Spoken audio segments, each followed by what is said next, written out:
मैं हूं प्रबुद्ध चौहान। बात करेंगे राजधानी दिल्ली की। दिल्ली से बड़ी खबर आ रही है इस समय। कल मेरठ जाएंगे गृह मंत्री अमित शाह।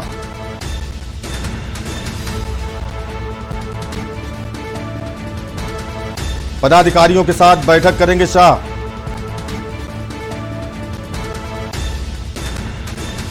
पश्चिम यूपी के पदाधिकारियों के साथ बैठक।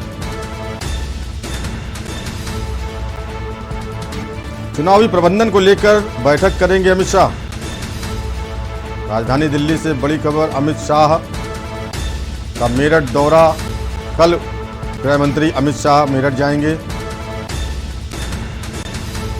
पदाधिकारियों के साथ बैठक करेंगे, चुनाव पर चर्चा करेंगे, रणनीति बनाएंगे। पश्चिमी उत्तर प्रदेश काफ़ी अहम है। 2022 के चुनाव को लेकर सभी दलों की निगाहें हैं, तो गृह मंत्री अमित शाह भी मेरठ दौरे पर रहेंगे। कल चुनावी प्रबंधन को लेकर बैठक करेंगे,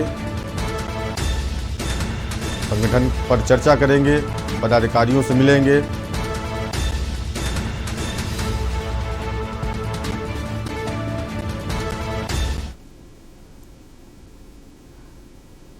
सपा अध्यक्ष अखिलेश यादव के करहल से चुनाव लड़ने को लेकर भाजपा के महामंत्री और कन्नौज से सांसद सुब्रत पाठक का बयान सामने आया है। उन्होंने कहा कि अखिलेश यादव सपा के गढ़ माने जाने वाले कन्नौज और इटावा से पंचायत चुनाव लड़ने की हिम्मत नहीं जुटा पाए और योगी को चैलेंज करने वाले स्वयं सुरक्षित सीट से पर्चा भरने की तैयारी कर रहे हैं। तो ये आखिर डर नहीं है तो क्या है? जो योगी जी को घर में जाने पर जो योगी जी का डर बता रहे थे, आज उनको ये डर नहीं लग रहा है तो क्या है? निश्चित रूप से उत्तर प्रदेश में जो वो में कन्नौज से चुनाव लड़ सकते थे, जिस कन्नौज को वो अपना बताते थे, वो इटावा जहां से उनका गृह जनपद है वहां से चुनाव लड़ सकते थे, लेकिन वहां से चुनाव लड़ने की हिम्मत नहीं जोड़ पाए। और निश्चित रूप से ये उनके अंदर समाजवादी पार्टी की हार स्पष्ट उनको दिख रही है। गणतंत्र दिवस को लेकर खुफिया और इंटेलिजेंस की टीम सतर्क है। सभी स्थानों पर सुरक्षा के पुख्ता इंतजाम किए गए हैं। दिल्ली के आनंद विहार बस स्टेशन की सुरक्षा व्यवस्था का जायजा लिया हमारे संवाददाता कपिल मैडी ने।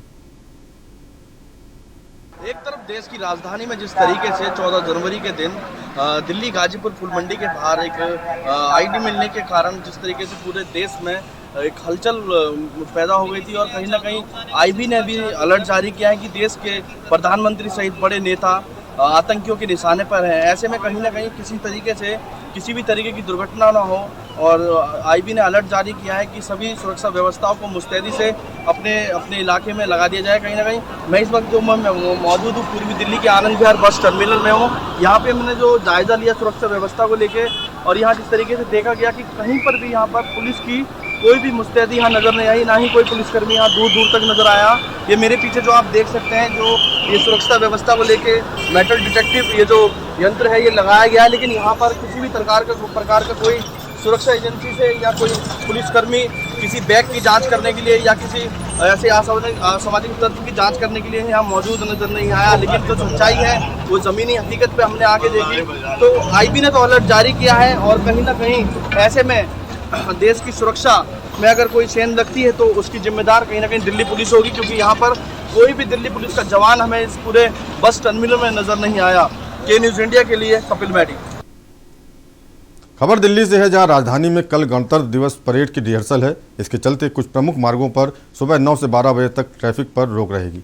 कुछ मार्ग पर बसें निर्धारित जगह तक ही आवाजाही कर सकेंगी।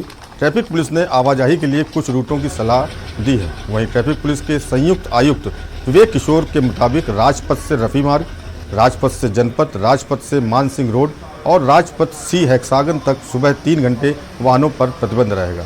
जरूरत पड़ने पर ट्रैफिक को रोक कर चलाया जाएगा।